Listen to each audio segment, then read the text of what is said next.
તો ચોક્કસ ચર્ચા કરવી પડશે કેમ કે આ વખતે જે ટાર્ગેટ મુકાયો છે એનડીએ ગઠબંધનના મુદ્દે તેમાં ક્યાંય પાછી પાણી ચોક્કસ થઈ શકે તેવું લાગી રહ્યું છે।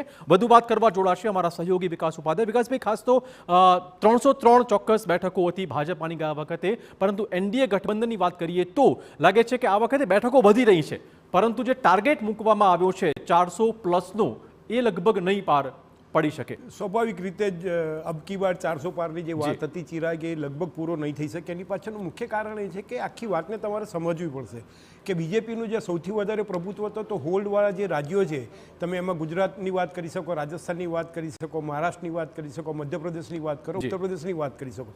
આ બધા રાજ્યોમાં 100 આઉટ ઓફ 100 જેવી સ્થિતિ લગભગ 2019માં હતી। બિલકુલ, એટલે એમાં 1-2 બેઠકોને બાદ કરતા લગભગ કોઈ પરિસ્થિતિમાં ફેરફાર થવાની લગભગ કોઈ પોસિબિલિટીઝ નથી। બીજેપીને આ વખતે જો સૌથી વધારે જો આશા હતી તો એ સાઉથના રાજ્યોમાં હતી, અને એમાં ખાસ કરીને તામિલનાડુમાં જે કે અન્નામલાઈના જોડાવાથી એમને એવું હતું કે એક પ્રકારનું પરિવર્તન આવશે અથવા તો બીજેપીની ફેવરમાં એક આખી લહેર આવશે।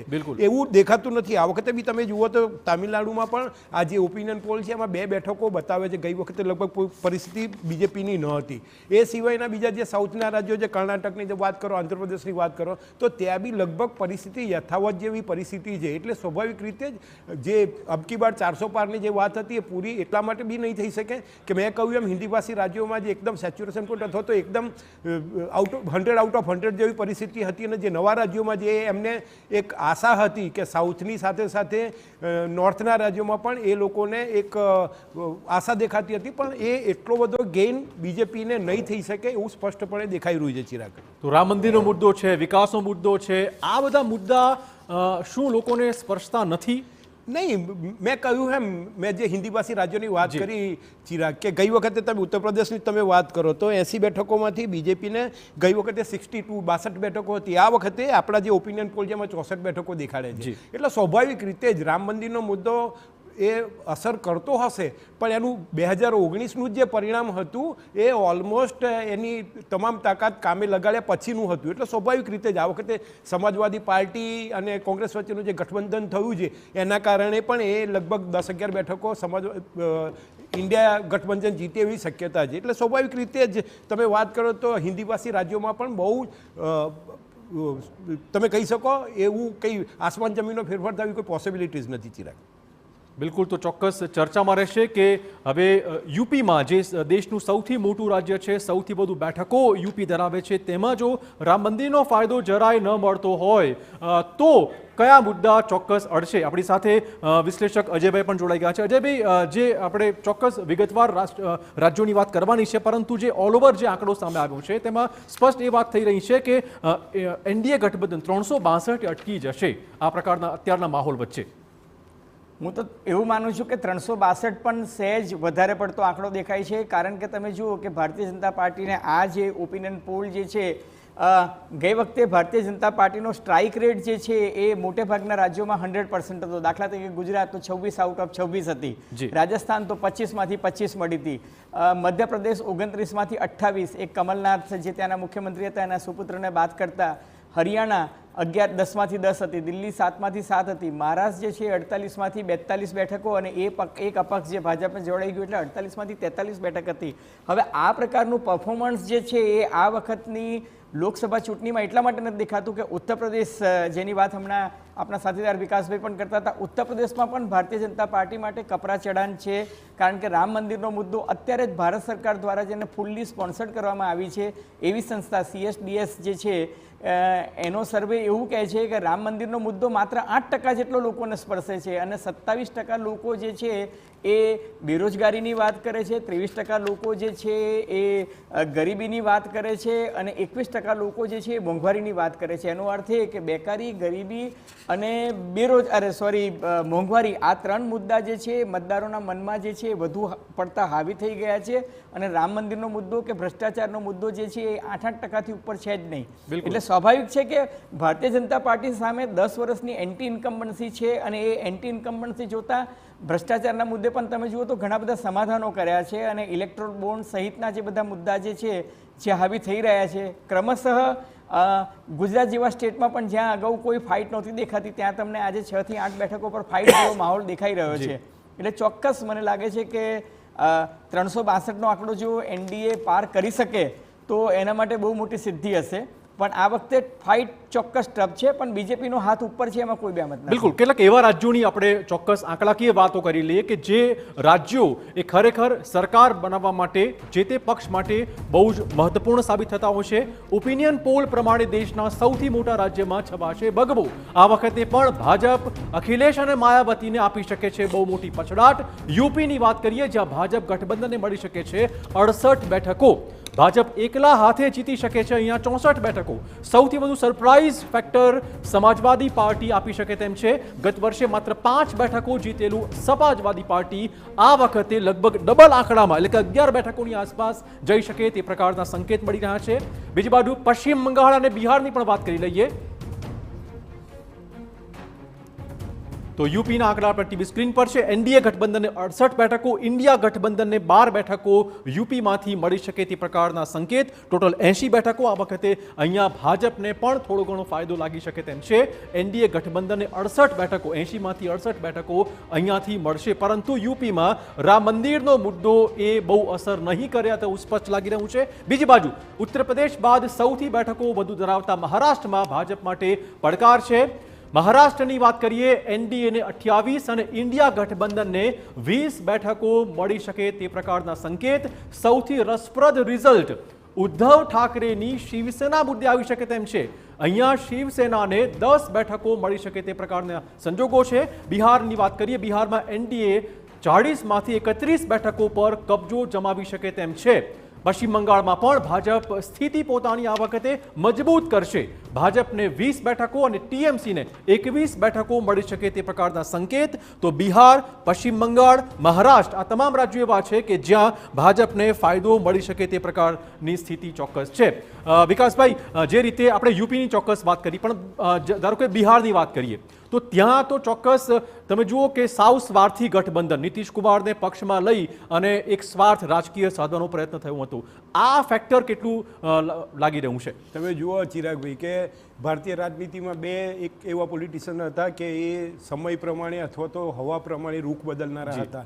સ્વર્ગસ્થ રામવિલાસ પાસવાન હતા. એ એવું કહેવાતું હતું કે જે પાર્ટીમાં એ ઇલેક્શનના લગભગ 10-15 દિવસ પહેલાં લોકોના કલ્યાણ માટે, લોકોનું ભલું કરવા માટે એના બાનાઓ ઠરતો તો ઈચ્છાઓ વ્યક્ત કરી અને જે પાર્ટીમાં જોડાય એ પાર્ટીની સરકાર આવતી હતી અને જીવ્યા ત્યાં સુધી લગભગ એ રૂલિંગ પાર્ટીમાં એ રહ્યા હતા. એવું જ આ નીતિશ કુમારનું છે. એમને આ વખતે એવું એક અંદેશો છે અથવા તો એમને એક એવો ડર છે કે આરજેડી સાથેનું એમનું જે જોડાણ છે એ જો લાંબુ ચલાવવામાં આવશે તો લોકસભાના ઇલેક્શનની સાથે સાથે હવે આવનારા વિધાનસભાના ચૂંટણીમાં પણ એમને નુકસાન થઈ શકે છે. એટલે એમણે ચૂંટણીના 15 દિવસ પહેલાં જ જે પાર્ટી નતો તો જે પાર્ટીના શીર્ષસ્થ નેતાઓને ગાળો દેતા હતા તો તેમની સામે ભ્રષ્ટાચારથી માંડીને તમામ પ્રકારના આક્ષેપો કરતા હતા એ હવે એમને સારા લાગવા મળે છે. એટલે સ્વાભાવિક રીતે જ આ વખતે બિહારમાં જે છે બીજેપી અને નીતિશ કુમારની પાર્ટીનું જે જોડાણ છે એ સ્વાભાવિક રીતે જે વધારે એનો હાથ ઉપર હોય એવું લાગી રહ્યું છે. બિલકુલ અજયભાઈ, બિહારમાં તો ખાસ ટિકિટ વહેંચણીમાં પણ ક્યાંક અસંતોષ ચોક્કસ સામે આવ્યો હતો અને ખુલ્લા પ્રમાણે આક્ષેપો પણ થયા છે. જો તમને કહું ચિરાગ કે ગઈ વખતે બિહારમાં 40માંથી 39 બેઠક જે છે એ ભારતીય જનતા પાર્ટી જીતી હતી.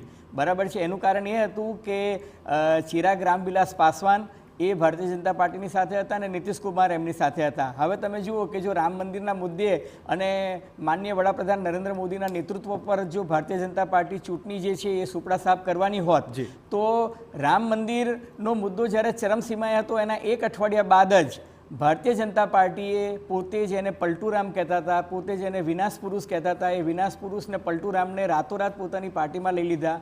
એ પલટુરામ નીતિશ કુમાર પાસે માત્ર 45 બેઠકો હતી. ભારતીય જનતા પાર્ટી પાસે 78 બેઠકો વિધાનસભામાં છે. છતાં પણ નીતિશ કુમારને એમણે મુખ્યમંત્રી બનાવી દીધા.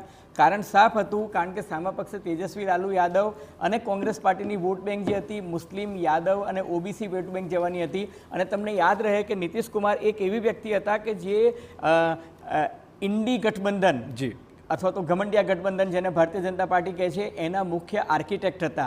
એટલે એમને ઇન્ડિયા ગઠબંધનમાંથી બહાર કાઢવા માટે, મમતા બેનર્જીને બહાર કાઢવા માટે ભારતીય જનતા પાર્ટીએ માસ્ટર સ્ટ્રોક અપનાવ્યો અને એમને મુખ્યમંત્રી બનાવ્યો. કારણ કે એમને લાગતું હતું કે તેજસ્વી લાલુ યાદવ અને નીતિશ કુમારના ઇક્વેશન બરાબર નથી. અને તમે જુઓ કે ભાજપે સમાધાન આ વખતે લોકસભાની બેઠકમાં સાહેબ 40માંથી 17 બેઠકો પર જ ભાજપ ત્યાં ચૂંટણી લડી રહ્યું છે. 16 બેઠક પર નીતિશ કુમાર ચૂંટણી લડી રહ્યા છે અને 5 બેઠક પર જે ચિરાગ પાસવાનને એ એક ટિકિટ આપવા નહોતા માંગતા. વિધાનસભામાં જે ચિરાગ પાસવાનને એમને સાઇડલાઇન કરીને હાંસિયામાં ધકેલી દીધા હતા અને પારસ પશુપતિનાથને પોતાની સાથે લીધા હતા, એ પારસ પશુપતિનાથને આ વખતે રસ્તે રઝળતા મૂકી દીધા છે. અને ચિરાગ પાસવાન કારણ કે એને તેજસ્વી લાલુ યાદવે 5 બેઠક ઓફર કરી એટલે ભાજપે પણ એને 5 આપી દીધી. એટલે 17 પર ભાજપ લડે છે, 16 પર નીતિશ કુમાર લડે છે, 5 પર ચિરાગ પાસવાનની પાર્ટી લડે છે અને 2 બેઠક જે છે એ જીતનરામ માંઝીને આપી છે.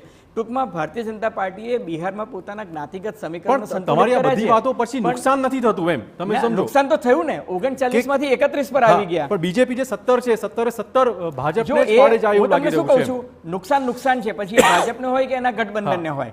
પણ જે તમે જુઓ કે ગઈ વખતે માત્ર એક જ બેઠક વિપક્ષને મળી હતી અથવા તેજસ્વી લાલુ યાદવની પાર્ટીને મળી હતી, કોંગ્રેસના સુપડા સાફ હતા. એની જગ્યાએ આ વખતે થોડું ગેઇન થઈ રહ્યું છે. હું તમને કહું કે એક બીજી રીતના મારો એક ઉલટો પ્રશ્ન છે, મને બતાવો કે એવું કયું રાજ્ય છે કે જ્યાં ભાજપની બેઠકો વધી રહી છે? એક પણ રાજ્ય એવું નથી કે જ્યાં ભારતીય જનતા પાર્ટીની બેઠક વધી રહી છે. ઉત્તર પ્રદેશમાં પણ 62 ની 62 જ રહે છે, એટલે એ બહુ ફરક નથી પડતો.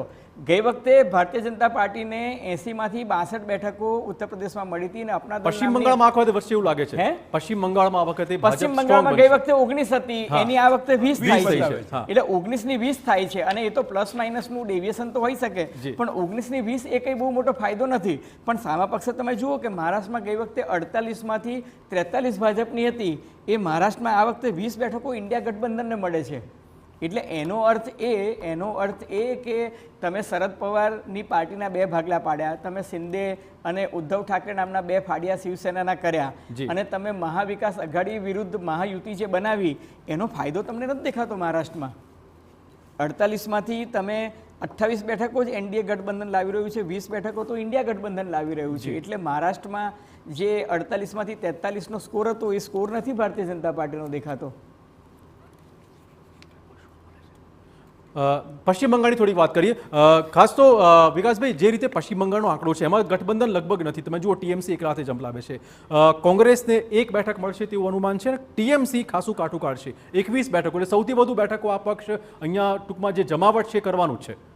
સ્વાભાવિક રીતે ચિરાગ જો વાત અજયભાઈ જે વાત કરતા હતા એ જ છે કે અબકી બાર 400 પારની જે આખી વાત હતી, તો એક એવો આભાસ હતો, એવી પરિસ્થિતિ ઊભી થતી હતી કે એનડીએ ગઠબંધનની સાથે સાથે બીજેપી પણ પોતે સ્ટ્રોંગ થયું છે અથવા તો થઈ રહ્યું છે, એટલા માટે જ આટલો મોટો એક ટાર્ગેટ નક્કી કરી રહી છે. પણ એમણે કહ્યું એમ કે જ્યાં મહારાષ્ટ્રની વાત કરી કે 43 માંથી સીધી 20 ઉપર આવી જાય, સાથે સાથે બીજા બધા રાજ્યો કે જ્યાં એમનું કોઈ ગેર નથી. આજે તમે ગુજરાત, રાજસ્થાન, મધ્યપ્રદેશ, મહારાષ્ટ્ર, એ બધા રાજ્યોમાં તમે વાત કરતા એમાં કોઈ ગેર નથી. તમે કર્ણાટક, તામિલનાડુમાં માની લો કે 1-2 બેઠકનો ફરક પડે છે, તો એનાથી કે બીજેપીનો સ્ટ્રોંગ હોલ્ડની વાત નથી. સૌથી મોટા રાજ્ય તમે ઉત્તર પ્રદેશની વાત કરો તો ગઈ વખતે 62 હતી, આ વખતે 64ની વાત છે. એટલે અને બિહારની વાત કરો તો લગભગ અડધા જેવી સ્થિતિ છે. એટલે બીજેપીએ ભલે એ રામ મંદિરનો મુદ્દો હોય, ગુડ પરફોર્મન્સની વાત હોય, સુશાસનની વાત હોય, નરેન્દ્ર મોદીને એક ઇન્ટરનેશનલ ઇમેજની એક આખી વાત હોય, પણ બીજેપીએ પોતે એકચ્યુઅલી પોતાના બળ ઉપર અથવા તો પોતાની શક્તિના આધારે 400 પાર કરવાની અથવા તો એનો પેલો એક મનસૂબો દેખાતો નથી. એની પાછળનું રીઝન એ છે કે જે તે જગ્યાએ આજે અજયભાઈએ વાત કરી કે બિહારમાં પણ ગઈ વખતે જે બાછોડ નથી કરી એ વખતની બાછોડ આ વખતે કરવી પડી છે. તમે એવી જ રીતે તમે બીજા બધા રાજ્યોમાં પણ તમે જો નાની પાર્ટીઓ સાથે પણ એમણે ગઠબંધન કરવું પડે. તમે કેરળ છે, પોંડિચેરી છે, પંજાબમાં, ઇવન પંજાબમાં પણ નથી દેખાતું. બિલકુલ. ગઈ વખતે દિલ્હીની વાત કરતો 7 બેઠકોથી આ વખતે પણ ત્યાં ધોવાણ. અન્ય રાજ્યોની વાત કરવાની છે વિકાસભાઈ. સૌથી પહેલા હવે વાત કરીશું મધ્યપ્રદેશ, રાજસ્થાન જેવા રાજ્યોની કે જ્યાંથી પણ એ ભાજપનું સ્ટ્રોંગ હોલ્ડ મનાય છે. આ રાજ્યોમાં કયા પ્રકારનું અનુમાન છે? મધ્યપ્રદેશની વાત કરીએ, ટોટલ 29 બેઠકોમાંથી ભાજપને 29 માંથી 29 બેઠકો મળે તે પ્રકારનું ઓપિનિયન પોલનો આંકડો સામે આવ્યો છે.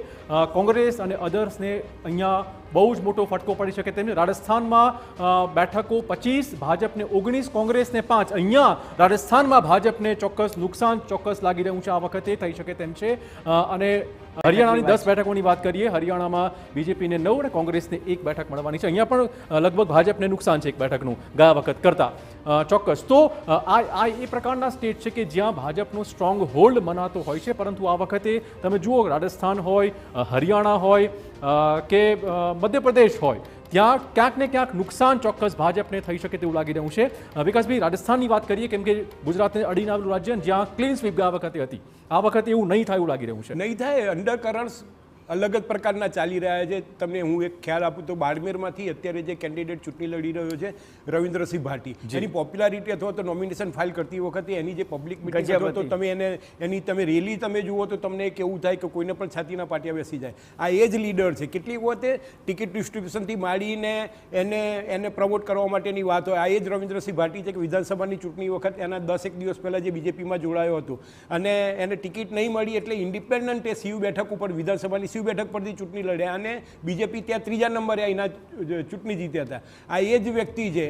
રાજસ્થાનમાં એવું કહે છે કે 3 R ફેક્ટર, એક રાજપૂતનો કાર્યક્રમ ચાલે છે, રાજપૂત ક્ષત્રિયોનું જે આંદોલન ચાલે છે એ છે રાજેન્દ્રસિંહ ભાટી છે, અને 3જા આદિવાસી લીડર છે. 3 R ના કારણે રાજસ્થાનમાં વિકાસભાઈ, તમે જે 3 R ની વાત કરી, એક R ની વાત કરવી પડશે, કેમ કે હવે ક્ષત્રિય આંદોલન રાજસ્થાન સુધી પહોંચે તેવું ચોક્કસ લાગી રહ્યું છે. આ ફેક્ટર હાલમાં ચર્ચામાં છે અને આ જે આંકડાઓ છે એમાં શું કોઈ ચોક્કસ ફેરફાર થઈ શકે તેમ છે આ ફેક્ટરને જોઈએ તો? સ્વાભાવિક રીતે જ અપસેટ સર્જાશે. મારે કહેવાનો મતલબ એમ છે કે અત્યાર સુધી તમે જેને અંડર એસ્ટિમેટ કરતા હતા કે બીજેપીમાં ગઈ વખતે રાજસ્થાનમાં 25માંથી 25 બેઠકો 24 હતી અને એક ઇન્ડિપેન્ડન્ટને પછી એ લોકો લઈ લીધી હતી. આ વખતે તમે સ્થિતિ તમે જુઓ તો 19 બેઠકો છે, એટલે કોંગ્રેસને 2 અને બીજા બધા એને સાથી પક્ષોને 3 બેઠકો, એવી રીતે 5 બેઠકો એ બતાવે છે. કહેવાનો મારો મતલબ એમ છે કે રામ મંદિરની લહેર નથી એ વખતે પણ જો 100 આઉટ ઓફ 100 રાજસ્થાનમાં એનું પરફોર્મન્સ હોય અને આ વખતે જો એમાં ઘટાડો દેખાડતો હોય તો એનો મતલબ એવો છે કે રામ મંદિરની લહેર રાજસ્થાનમાં નથી દેખાતી. એ સ્થાનિક લીડરના પરફોર્મન્સના આધારે, એની પોપ્યુલારિટીના આધારે કાઉન્ટ થતું હોય છે. એકલું ખાલી રાજસ્થાનની વાત નથી, મધ્યપ્રદેશમાં પણ એવું થશે. મધ્યપ્રદેશમાં બી તમે બીજેપીના પરફોર્મન્સની વાત કરતો ત્યાં પણ લગભગ ઓલમોસ્ટ 100 આઉટ ઓફ 100 જેવી સ્થિતિ હતી. ત્યાં પણ સ્થાનિક સમીકરણો છે એ મૂળભૂત રીતે કારણ એના પરફોર્મન્સ ઉપર દેખાડવાના છે. એટલે કહેવાનો મારો મતલબ એમ છે કે જે 400 પારની જે વાત હતી એ કોઈ બી રાજનીતિમાં તો રાજકીય પાર્ટી ક્લેમ્સ કરી શકે અને એ તો એનો ટાર્ગેટ અથવા તો એનું મોટું જ હોવું જોઈએ. પણ કહેવાનો મતલબ એમ છે કે જે રીતે આપણો જે પોલ છે એ 362ની આસપાસ ફરી રહ્યો છે, એ અજયભાઈ કહેતા હતા એ રીતે 362 પણ ક્રોસ થાય તો પણ એક આશ્ચર્યની આખી વાત. અજયભાઈ, ગઈકાલે પીએમના ઇન્ટરવ્યુમાં એમણે એક શબ્દ પ્રયોગ કર્યો હતો કે track record versus tape record. આ પ્રકારનો કટાક્ષ વિપક્ષ કર્યો છે. લાગે છે કે ટ્રેક રેકોર્ડ ચાલી રહ્યો છે કે પછી જે મોંઘવારી, બેકારી, આ જે મુદ્દા જે કોંગ્રેસ ઉઠાવે છે ઇન્ડિયા ગઠબંધન તરીકે, એ ચાલવાના છે? તમે કહો કે સામાન્ય માણસને મોંઘવારી નડે છે કે નથી મળતી, સામાન્ય માણસને ગરીબી નડે છે કે નથી નડતી, સામાન્ય માણસને બેરોજગારી નડે છે કે નથી નડતી, સામાન્ય માણસને અગ્નિવીર અને આ કોન્ટ્રાક્ચ્યુઅલ લેબરના જે પ્રશ્નો છે અને અનઓર્ગેનાઇઝ લેબર સેક્ટર જે છે એની હાલત તો બહુ જ ખરાબ છે. ચિરાગ, હું તમને કહું કે કિસાન આંદોલનની અસર જે છે હરિયાણા અને પંજાબમાં એટલી બધી ખરાબ છે કે ભાજપના ઉમેદવારોને ફોર્મ ભરવા જાય છે ને ત્યાં લોકો મારી રહ્યા છે. એટલે આ 4 બેઠકો પંજાબમાંથી કઈ રીતના આવશે? કારણ કે પંજાબમાં તો ભાજપ જે છે ને એ 4થા નંબરની પાર્ટી છે. નંબર 1 પર આમ આદમી પાર્ટી છે, કોંગ્રેસ છે, શિરોમણી અકાલી દળ છે અને પછી ભાજપ છે. કારણ કે ભાજપની સ્થિતિ ત્યાં એટલી ખરાબ છે કે શિરોમણી અકાલી દળ કે જે એનું સૌથી જૂનું સાથી પક્ષ હતું એને પણ ભાજપ સાથે ગઠબંધન કરવાની ના પાડી દીધી છે. એનો અર્થ એ કે એમને ખબર છે કે કિસાન આંદોલનને કારણે અને ખાલિસ્તાનવાદી જે મુદ્દો ચાલી રહ્યો છે, જેને કારણે ભારત અને કેનેડાના સંબંધો પણ વણસ્યા છે, એને કારણે ત્યાં ભાજપ માટે બહુ જ માહોલ ખરાબ છે.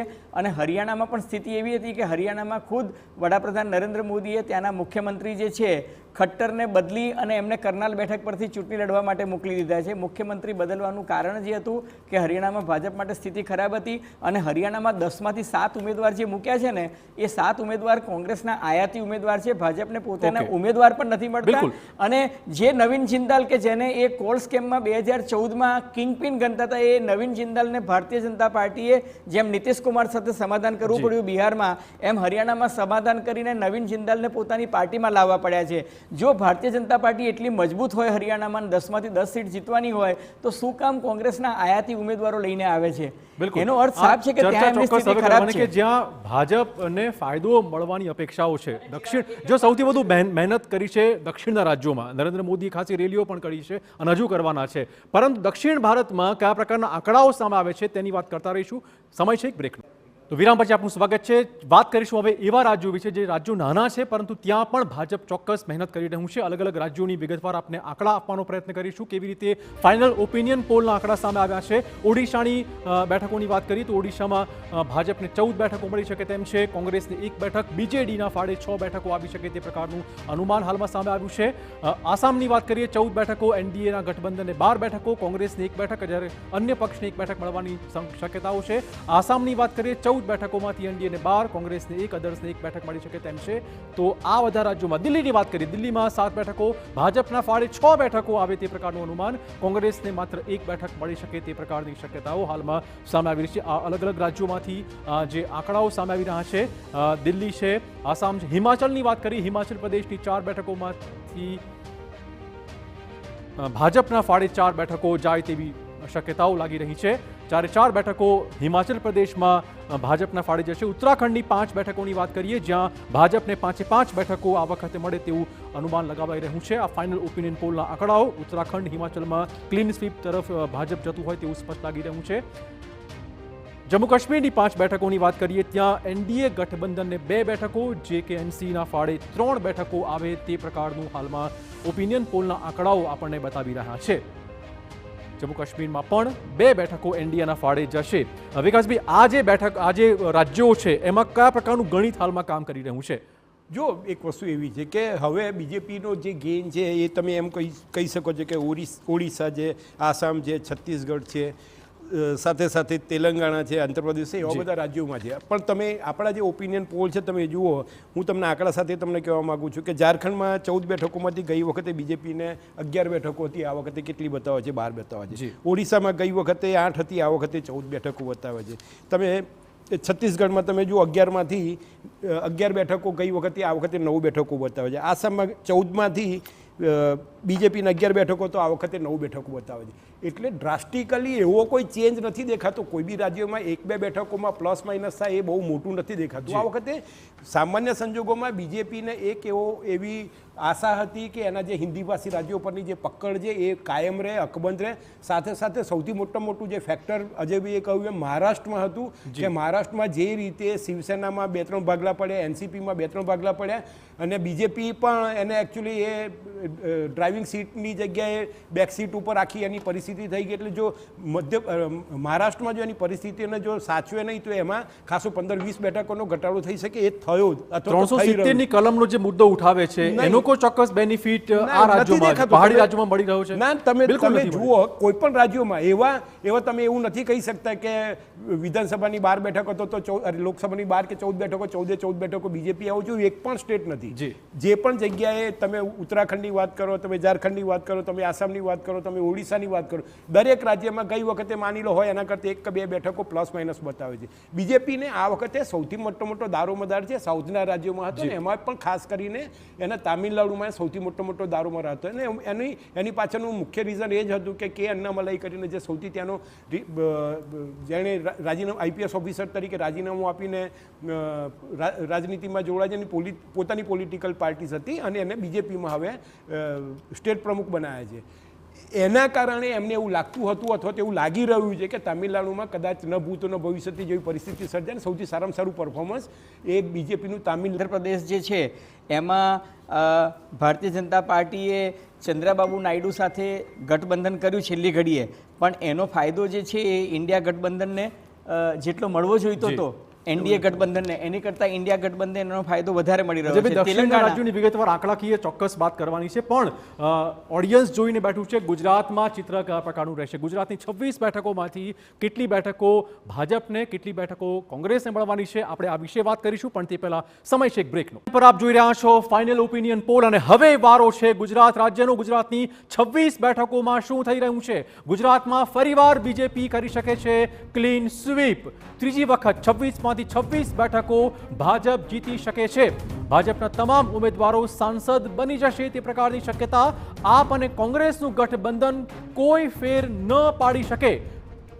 તો ફાઇનલ ઓપિનિયન પોલમાં 26 બેઠકો ભાજપના જ ફાળે જાય તે પ્રકારના સંકેત મળી રહ્યા છે. ગુજરાતની 26 બેઠકોમાંથી તમામ બેઠકો ફરીવાર ત્રીજી વાર એટલે કે હેટ્રિક કરશે ગુજરાતમાંથી ભાજપ આ વખતે.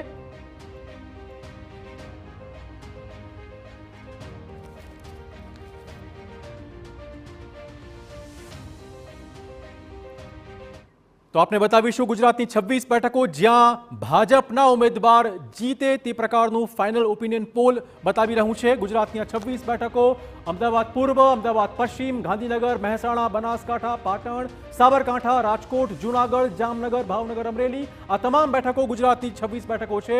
પોરબંદર, સુરેન્દ્રનગર, કચ્છ, વડોદરા, આણંદ, ખેડા, દાહોદ, પંચમહાલ, સુરત, બારડોલી, ભરૂચ, વલસાડ, આ બાજુ નવસારી, છોટાઉદેપુર આ તમામે તમામ 26 બેઠકો એ ભાજપના ઉમેદવાર જીતી જાય તે પ્રકારના સંકેત ફાઇનલ ઓપિનિયન પોલમાં સામે આવી રહ્યા છે. ગુજરાતમાં ટૂંકમાં ગઠબંધન ચાલશે નહીં. આપ અને કોંગ્રેસનું ગઠબંધન કોઈ કમાલ ન કરે આ પ્રકારના સંકેત મળી રહ્યા છે. તો આપને કહી દઈએ કે ગુજરાતની 26માંથી 26 બેઠકોમાં કોઈ પણ ફેક્ટર લગભગ ચાલશે નહીં આ પ્રકારના સંકેત ચોક્કસ આપી રહ્યા છે આ ફાઇનલ ઓપિનિયન પોલના આંકડાઓ. તો ગુજરાતની 26 બેઠકોમાં માત્ર ને માત્ર ભાજપના જ ઉમેદવારો એ જીતી જશે આ પ્રકારની શક્યતાઓ હાલમાં સામે આવી રહી છે. વિકાસભાઈ, આ શક્યતાઓની વાત છે ચોક્કસ, પરંતુ વાસ્તવિકતા પણ શું આજ હોઈ શકે છે?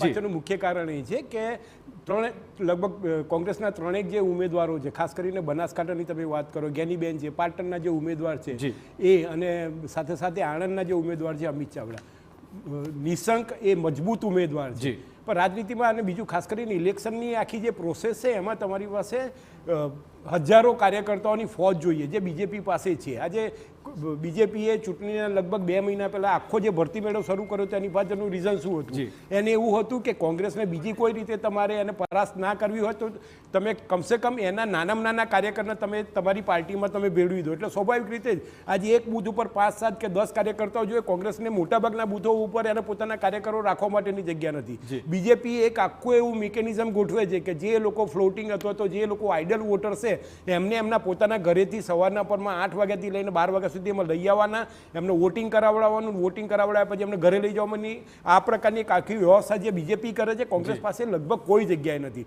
એટલે જ્ઞાનીબેનની વાત હોય, પાટણના ઉમેદવારની વાત હોય અથવા તો અમિત ચાવડા ગમે તેટલા મજબૂત ઉમેદવાર હોય પણ અલ્ટિમેટલી એ જીતી શકવાની શક્યતા એટલા માટે નથી કે એમની પાસે કાર્યકર્તાઓ નથી, સાથે સાથે પૈસાની વાત છે. આજે લગભગ દેશ આખામાં, એટલે ગુજરાતની વાત નહીં પણ દેશ આખામાં કોંગ્રેસના ઉમેદવારો પાસે કે કોંગ્રેસ પાર્ટી પોતાની પાસે એને પૈસાનો ફ્લો નથી. લોકસભાની એક ચૂંટણી જીતવા માટે ઓછા 10-12 કરોડ રૂપિયા જોઈએ. એટલે અત્યારે એવા છે જાણે તો બનાસકાંઠાની વાત કરો તો જ્ઞાનીબેને લોકફાળાની વાત કરવી પડી, તો પાટણના ઉમેદવારને પણ એ જ પ્રકારની વાત કરવી. મહેસાણાના કોંગ્રેસના જે ઉમેદવાર ડિક્લેર થાય છે એમને પણ કોઈ ભાઈ મારી પાસે પૈસા નથી, હું ગરીબ ઘરનો માણસ છું, તમારે લોકફાળાથી તમારે મને ચૂંટણી જીતાડવી પડશે. એટલે કોઈ લીડર એકદમ જ પોપ્યુલર હોય, લોકો એને પૈસા આપે તો તેને સહાનુભૂતિપૂર્વક એને જીતાડી અલગ વસ્તુ છે, પણ કાર્યકરો તમારી પાસે ના હોય તો તમે ચૂંટણી ના જીતી શકો. એની પાછળનું મુખ્ય કારણ જ એ છે. અજયભાઈ, તમને શું લાગે છે 26માંથી 26 હેટ્રિક આ વખતે ગુજરાતમાંથી ભાજપ માટે? જો વિકાસે જે વાત કરી ને કે નાણાં જે છે એ બહુ મહત્ત્વનું છે, મની ફેક્ટર જે છે બહુ જ મહત્ત્વનું છે. Money power, muscle power, man power અને મેનેજમેન્ટ ઓફ બૂથ, બરાબર છે કે નહીં? મારા બહુ જ લોકપ્રિય નાણામંત્રી છે આપણા દેશના નિર્મલાબેન સીતારામન, બરાબર છે. આ દેશને એમને બહુ સરસ રીતે ચલાવ્યો, પણ એ બિચારા પોતે પણ એવું કહે છે કે મારી પાસે ચૂંટણી લડવાના પૈસા નથી. અને તમે જુઓ કે એક ઉમેદવારને ચૂંટણી લડવા માટે 95 લાખ રૂપિયાની એક મર્યાદા છે, બરાબર છે. હવે 20 લાખ મતદાર હોય તમારા અને 95 લાખની તમારી પાસે મર્યાદા હોય તો સ્વાભાવિક છે કે તમારે કાળા નાણાં સિવાય તમે આ ચૂંટણી લડી શકવાના નથી. એટલે નાણામંત્રી તરીકે નિર્મલા સીતારામન બહુ જ પ્રમાણિક છે, પણ એમની પાસે કદાચ બ્લેકના પૈસા નહીં હોય એટલા માટે એ ચૂંટણી લડવાનો એમને સાભાર ઇનકાર કર્યો પોતાની પાર્ટીને કે નહીં લડવું. મને લાગે એવી જ હાલત કોંગ્રેસ પાર્ટીના ઉમેદવારોની છે ગુજરાતમાં.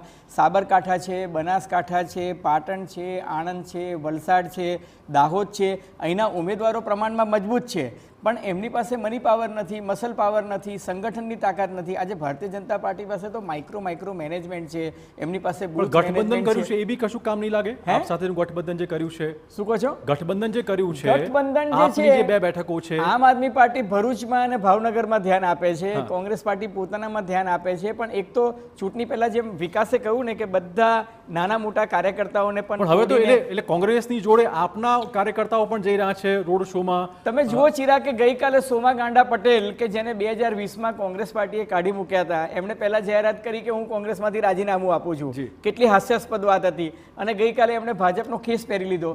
કેમ પહેરી લઈ લીધો, કારણ કે ખબર છે કે સુરેન્દ્રનગરમાં જે લડાઈ છે એ ચુવાડિયા અને તળપદા કોળી ઉમેદવારો વચ્ચે છે, એટલે સ્વાભાવિક છે કે આ તબક્કે એમની જરૂર હતી એટલે એમને પાર્ટીમાં લઈ લીધા. એટલે ભારતીય જનતા પાર્ટી બહુ જ વ્યૂહાત્મક રીતે દરેકને શોધીને અત્યારે પોતાની પાર્ટીમાં લઈ રહી છે, અને એમની વખાર જે છે એ વખારની જગ્યાએ વેરહાઉસિંગ થઈ ગયું છે, એ બહુ મોટું છે. એટલે કોંગ્રેસ આમ પાર્ટીના ચર્ચામાં જે મુદ્દો છે હમણાંની વાત કરી લઈએ કે ઓપિનિયન પોલના આંકડા ભલે 26 કહેતા હોય, પરંતુ પેલી 5 લાખની લીડની પણ એક ટાર્ગેટ ચોક્કસ મૂકવામાં આવ્યો છે ભાજપ તરફથી. ક્ષત્રિય આંદોલન, રૂપાલાનો જે વિવાદ છે એ કેટલો અસર કરશે? મને જો એક પહેલી વસ્તુ એ છે કે ગઈ વખતે 3 બેઠકો ઉપર 5 લાખ કરતાં વધારે લીડથી જીત્યા છે. એક સુરતની બેઠક હતી, એક નવસારીની બેઠક હતી, ને એક બરોડાની બેઠક હતી. અમિતભાઈની બેઠક 5,57,000 અમિતભાઈ એટલે 4 બેઠકો ઉપર 5 લાખ કરતાં વધારે સરસાઈજી જીત્યા હતા. આ વખતે મને એવું લાગે છે કે બીજી 3 કે 4 બેઠકો ઉપર 5 લાખની સરસાઈ વધશે, એટલે 8, 9 કે 10 બેઠકો ઉપર 5 લાખથી વધારે મતથી જ જીતશે. કારણ કે મેં કહ્યું કે તમે સાબરકાંઠાની વાત કરો તો ત્યાં બી ભલે કાર્યકરોની ફોજ નથી પણ ઉમેદવાર સ્ટ્રોંગ છે. તમે બનાસકાંઠાની વાત કરો, તમે જ્ઞાનીબેન છે એમની પાસે કદાચ એક બૂથ ઉપર રાખવા માટેનું મિકેનિઝમ નહીં હોય, પણ એમની પાસે પણ એક પોપ્યુલર લીડર છે. એટલે તમે લીડની વાત કરો, પાટણની તમે વાત કરો, તમે આણંદની વાત કરો, આણંદમાં પટેલ ઉમેદવાર છે બીજેપીનો અને સામે ક્ષત્રિય એટલે ઓબીસી ઉમેદવાર છે. તમે આમ પટેલોની મતની ગણતરી તમે કરો તેના કરતાં તમે ક્ષત્રિયોની વધારે છે. એટલે સ્વાભાવિક રીતે જ મોબિલાઇઝ જો થશે, કાસ્ટિઝમનું આખું ફેક્ટર જો મોબિલાઇઝ થશે તો હું માનું છું ત્યાં સુધી બધી બેઠકો ઉપર અથવા તો અડધા કરતાં વધારે બેઠકો ઉપર પણ 5 લાખ કરતાં વધારે લીડ આવ્યું મને નથી દેખાતું. ચોક્કસ ગઠબંધન જે બન્યું છે, કોંગ્રેસને ફાયદો ક્યાં દેખાઈ રહ્યો છે ગુજરાતમાં?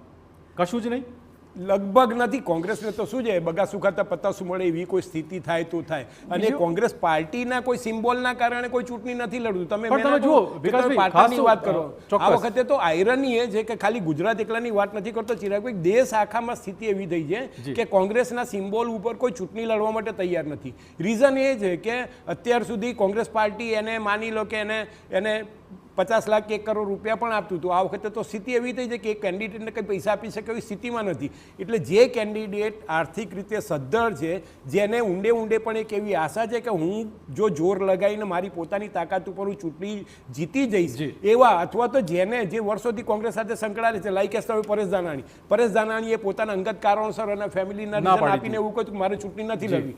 પણ જ્યારે કોઈ ચૂંટણી લડવા માટે જ તૈયાર નથી અને સાથે પરસોત્તમ રૂપાલાની સામેનો જે વિવાદ આટલો બધો ઘેરો બન્યો એટલે પાર્ટીના લીડર્સ અને એની સેન્ટ્રલ લીડરશીપ એને એવું સમજાવ્યું કે તમારે લડવું પડશે. એટલે લડનારા, એટલે પરાણે લડનારા લોકોની સંખ્યા વધારે છે.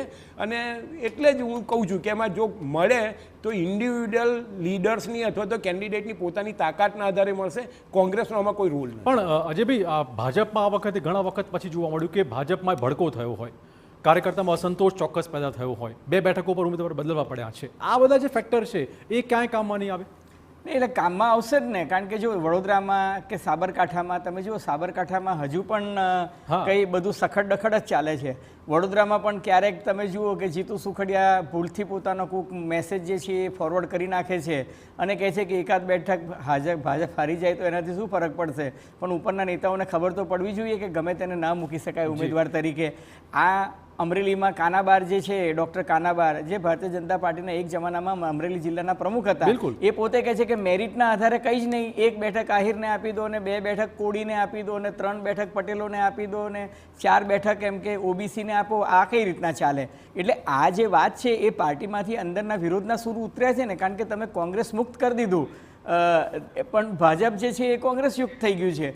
એટલે વિરોધના સૂર જે છે એ પાર્ટીમાંથી ઉઠવા માંડ્યા છે. અને બીજી એક મહત્ત્વની વાત કહું તમને કે ભારતીય જનતા પાર્ટી પાસે છે ને સ્પોન્સર્ડ ઉમેદવારો ઊભા રાખવાની પણ તાકાત છે. દાખલા તરીકે ચૈતર વૈસાવા છે એ ભરૂચમાં ફાઇટ આપી શકે છે, પરંતુ તમે જોજો, લખી રાખજો, કમસે કમ 10 થી 15 એઆઈએમઆઈને ઉતારવામાં આવ્યા છે. એઆઈએમએમ આવશે, 10 થી 15 જેટલા મુસ્લિમ ઇન્ડિપેન્ડન્ટ ઉમેદવાર ઉતરી જશે. એટલે આમ આદમી પાર્ટીને જે સંભવિત વોટ આપનાર પાર્ટી છે એ લોકો તૂટી જશે. છોટુ વસાવા પણ મેદાનમાં આવી જશે અને મહેશ વસાવા પણ ભાજપમાં જોડાઈ ગયા. એટલે આ શું છે કે સામેવાળા પક્ષની વોટ બેંક છે તમે તોડી નાખો અને પોતાની વોટ બેંક મજબૂત કરો. 31.7% મતો સાથે ભારતીય જનતા પાર્ટી 2014માં 282 બેઠક લઈ ગઈ હતી અને 37% મતો સાથે 2019માં એ લોકો 303 બેઠક જીતી ગયા હતા. ટૂંકમાં જે ધ્રુવીકરણ જે છે એનો ફાયદો ભાજપને એટલા માટે થાય છે કે ભાજપની હિન્દુત્વની વોટ બેંક જે છે એ મજબૂત છે. પણ અજય આ વખતે ભરૂચની ઉપરાંત તમે જુઓ રાજકોટની બેઠક પણ ચર્ચામાં રહેવાની છે. એમાં જો 5 લાખની લીડ ન મળી તો ક્ષત્રિયો કહેશે અથવા તો રૂપાલા હારી ગયા. રૂપાલા હારશે એવું તો હું નથી કહેતો અત્યારના તબક્કે, પણ હું તમને કહું કે જંગ ખરાખરીનો ખીલાશે. એનું કારણ એ છે કે રાજકોટના હું આંકડા જોતો હતો તો રાજકોટમાં કડવા પટેલ વિરુદ્ધ લેઉવા પટેલ થઈ ગયું છે. એટલે કેપી વર્સિસ એલપીમાં એલપીવાળા જો એલપી તરફ જાય અને પરેશ ધાનાની લેઉવા પટેલ છે. આ જે છે આપણા પુરુષોત્તમ રૂપાલા એ કડવા પાટીદાર છે અને એ અમરેલીથી આયાતી ઉમેદવાર છે રાજકોટમાં, અને અમરેલીમાં પરેશ ધાનાની એમને અગાઉ હરાવી ચૂક્યા છે. એથી પણ મહત્વની વાત એ છે કે રાજકોટ ભારતીય જનતા પાર્ટીમાં આંતરિક જૂથબંધી જે છે એ પરાકાષ્ઠાએ છે. ઘણા બધા ઉમેદવારો હતા જે લોકસભા લડવાની તૈયારી કરીને બેઠા હતા અને છેલ્લી ઘડીએ પુરુષોત્તમ રૂપાલાને અમરેલીમાંથી રાજકોટમાં લાવવા પડ્યા અને મનસુખ માંડવિયા જે છે એમને ભાવનગરથી પોરબંદર લઈ ગયા.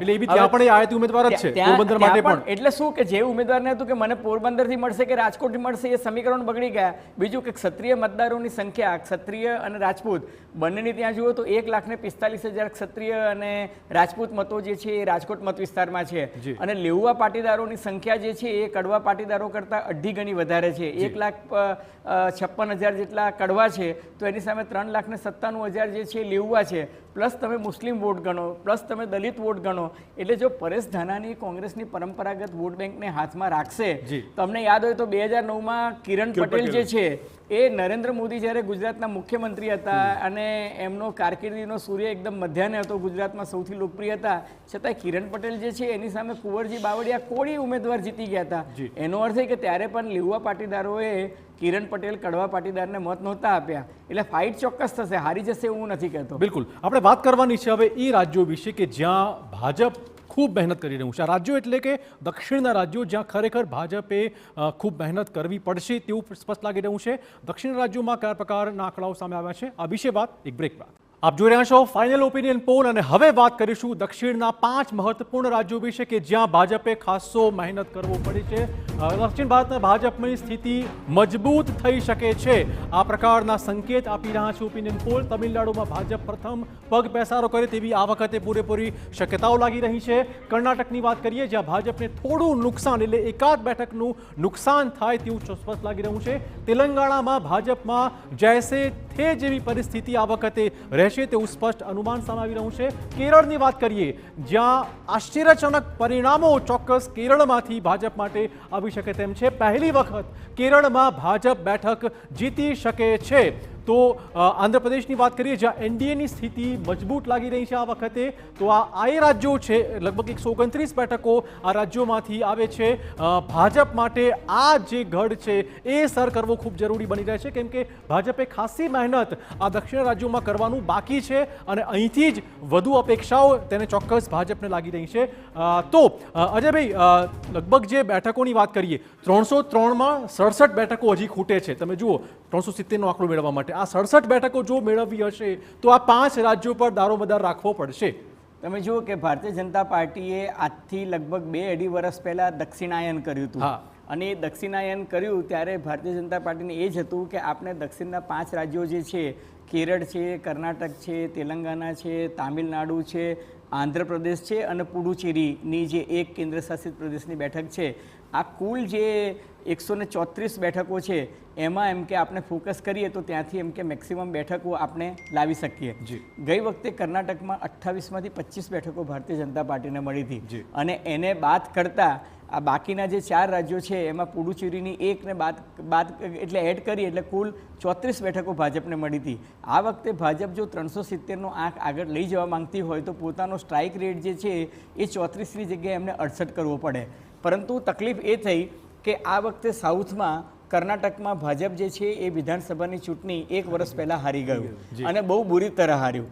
સિમિલરલી તેલંગાણામાં કોંગ્રેસ પાર્ટી જે છે એ 2/3 બહુમતીથી હમણાં 6 મહિના પહેલાં વિધાનસભાની ચૂંટણી જીત્યું. એટલે તેલંગાણામાં, કર્ણાટકામાં અને કેરળમાં જ્યાં વાયનાડથી રાહુલ ગાંધી પોતે ચૂંટણી લડી રહ્યા છે અને તમિલનાડુમાં સ્ટાલિનની જે ડીએમકે પાર્ટી સાથે કોંગ્રેસનું ગઠબંધન છે, આ 4 રાજ્યો છે ત્યાં કોંગ્રેસનું જે ઇન્ડિયા ગઠબંધન છે એ બહુ જ મજબૂત સ્થિતિમાં છે.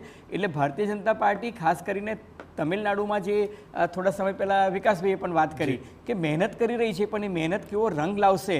5 બેઠક અત્યારે બતાવી રહ્યું છે કે ભાઈ 2 બેઠક જે છે એ તામિલનાડુમાંથી લઈને આવશે અને 3 બેઠક જે છે એ કેરળમાંથી લઈને આવશે. એટલે 2 ને 3 5 જે છે એટલે ભાજપને વકરો એટલો નફો છે. પણ એની સામે તમે જુઓ તો કર્ણાટકમાં ભાજપને નુકસાન છે. 28માંથી 25 હતી એની જગ્યાએ અત્યારે 23 બતાવે છે. એટલે ભાજપ જે ધારતું હતું એટલું ફાવી શક્યું નહીં. ઇવન તેલંગાણામાં પણ જે છે કોંગ્રેસને 8 અને ભાજપને 7 બેઠકો છે. એટલે કુલ મિલાકે જૈસે થેની સ્થિતિ જે ઓપનિંગ રિમાર્કમાં વિકાસભાઈએ કહ્યું હતું, જૈસે થેની સ્થિતિ છે, બહુ મોટો ગેઇન નથી. વિકાસભાઈ, ખાસ તો ઉમેદવારની પસંદગી પણ ચોક્કસ ભાજપે વીણીને કરવી પડી છે. દક્ષિણ ભારતના રાજ્યોની વાત કરીએ તો ત્યાં ચહેરા લગભગ ચોક્કસ ચર્ચામાં રહેતા હોય છે કે ત્યાં પક્ષના સિમ્બોલ કરતાં ચહેરા, જે સ્થાનિક ચહેરાઓ છે એને લોકો ચોક્કસ પસંદ કરતા હોય છે. આ વખતે તો ચિરાગભાઈ જોયું હશે તો બીજેપીની જે ઓવરઓલ કેમ્પેનની જે સ્ટ્રેટેજી છે સાઉથ ઉપર જ વધારે હતી. બિલકુલ. તમે પ્રાઇમ મિનિસ્ટર નરેન્દ્ર મોદીની વાત કરો તો કે અથવા તો તમે હોમ મિનિસ્ટર અમિતભાઈની વાત કરો, અત્યાર સુધી એમનું આખું ફોકસ એ તામિલનાડુ, આંધ્રપ્રદેશ, કર્ણાટક, તેલંગાણા અને પોંડિચેરી જે સ્ટેટમાં જ રહ્યું છે. તમે એમણે બિહાર, ઉત્તર પ્રદેશમાં તો લગભગ નેગ્લિજિબલ હતો, તો રાજસ્થાન, મધ્યપ્રદેશ અથવા તો મહારાષ્ટ્ર જેવા રાજ્યોમાં હજુ સુધી લગભગ એમણે નથી કર્યું. એટલે આ વખતે બીજેપીની સ્ટ્રેટેજીનો એક ભાગ હતો કે દક્ષિણમાં એમણે પગપેસારો કરવો. આ વખતે મહેનત પણ ખૂબ કરી છે. એટલે તામિલનાડુમાં તમે જોયું હશે કે ભાઈ કે અન્નામલાઈ કરીને મેં અગાઉ આપને કહ્યું એમ જે સૌથી પોપ્યુલર ઓફિસર હતો ને એ હવે રાજનીતિમાં જોડાયો છે અને બીજેપીનો પ્રમુખ છે. એના આધારે બીજેપી સૌથી વધારે એની પર મદાર રાખીને બેઠી છે. એટલે સ્વાભાવિક રીતે જ બીજેપીએ આ વખતે કેલ્ક્યુલેટિવલી સાઉથ ઉપર વધારે ફોકસ કર્યું છે. કેટલો ફાયદો મળશે અથવા તો સીટની દ્રષ્ટિએ કેટલો વધારો થશે એ બહુ સ્પષ્ટ થતું નથી, પણ એક એનો એફર્ટ છે આ વખતે. નહીં તો હવે પછીની વિધાનસભાની ચૂંટણી વખતે પણ તામિલનાડુમાં એવું થશે કે કદાચ કે અન્નામલાઈના નેતૃત્વ હેઠળની સરકાર આવે એક પોસિબિલિટીઝ પણ જોવાઈ રહી છે. ચિરાગ, ન્યાય યાત્રાની વાત કરી, પહેલો તબક્કો જ્યારે રાહુલ ગાંધીએ આ દક્ષિણ રાજ્યોમાં જ કર્યો હતો, એનો કોઈ ચોક્કસ ફાયદો હજી બી મળે છે આ વખતે? મને ઇન્ડિયા ગઠબંધન, હા ચોક્કસ. મેં તમને કહ્યું કે ન્યાય યાત્રાનો સૌથી વધુ ફાયદો જો રાહુલ ગાંધીને કે કોંગ્રેસ પાર્ટીને મળતો હોય તો તમે જુઓ કે દક્ષિણના રાજ્યોમાં જ જોવા મળે છે. એ ફાયદો તમને ગુજરાતમાં નથી જોવા મળતો, એ ફાયદો તમને મધ્યપ્રદેશમાં એટલો બધો નથી જોવા મળતો, પણ દક્ષિણના રાજ્યોમાં ખાસ કરીને કેરળમાં, કર્ણાટકમાં, તેલંગાણામાં કોંગ્રેસ પાર્ટી ચૂંટણી જીતી. એનું કારણ એ જ છે કે એ પદયાત્રા જે છે એનો ફાયદો થયો અને સાચા અર્થમાં એ જ પદયાત્રા હતી. પછી તો બસ યાત્રા થઈ ગઈ. એટલે બીજા તબક્કામાં બસ યાત્રા થઈ, પણ પહેલા તબક્કામાં જે પદયાત્રા થઈ એનો ચોક્કસ ફાયદો એમને મળ્યો છે. અને તમે જુઓ કે આંધ્રપ્રદેશમાં પણ એનડીએ ગઠબંધનને 12 બેઠકો મળે છે, સામા પક્ષે વાયએસઆરની પાર્ટી જે છે એને 13 બેઠકો મળે છે. એટલે બીજેપીને તો હકીકતમાં એ 12નું તમે એનાલિસિસ કરો તો બીજેપીને 2 જ બેઠકો મળે છે. ઓકે, તેલુગુ દેશમ પાર્ટી 8 બેઠક લઈ જાય છે. અંતિમ ક્વેશ્ચન વિકાસભાઈ, જે ફાઇનલ આંકડો ઓપિનિયન પોલમાં સામે આવ્યો છે એ આંકડો એટલે 362 અને 149, આ વાસ્તવિકતા બનશે, સત્ય બનશે, નજીક રહેશે, શું લાગી રહ્યું છે? જો રાજનીતિમાં કશું એવું પ્રિડિક્ટેબલ નથી હોતું, કશું કાયમી પણ નથી હોતું. દર 24 કલાકે એક પરિસ્થિતિ બદલાતી હોય છે. એટલે એવું ના કહી શકાય કે 362 અને ક્રોસ નહીં થઈ શકે. એવી પરિસ્થિતિ, એવા સંજોગો ઊભા થાય અથવા તો એ પ્રકારની એવી કોઈ ઘટના બને તો એ કદાચ 400 ને પણ પાર જઈ શકે છે. પણ હાલની જે પરિસ્થિતિ છે, જે સર્કમસ્ટન્સીસ છે, એના જોતાં મને એવું લાગે છે કે લગભગ આ આંકડો પાર નહીં થઈ શકે. ઓકે, અજયભાઈ આપનો અને વિકાસભાઈ આપનો આભાર ચર્ચા બદલ. પરંતુ જોવું રહેશે કે હવે ફાઇનલ, કેમ કે હજુ ઘણા બધા દિવસો બાકી બચ્યા છે, ત્યારે આવનારા દિવસોમાં કયા કયા ફેક્ટર્સ એ ચોક્કસ અસર કરશે ઇલેક્શનના મતદાતાના મનમાં વોટિંગ કરવા માટે, એ ચોક્કસ જોવું રહેશે. પરંતુ હાલમાં જે 2 આંકડા સામે આવ્યા છે તે કેટલા સત્યતાની નજીક હોઈ શકે છે તે તો પરિણામ કહેશે. વિશેષ રજૂઆતમાં ત્યારે બસ આટલું જ. નમસ્કાર.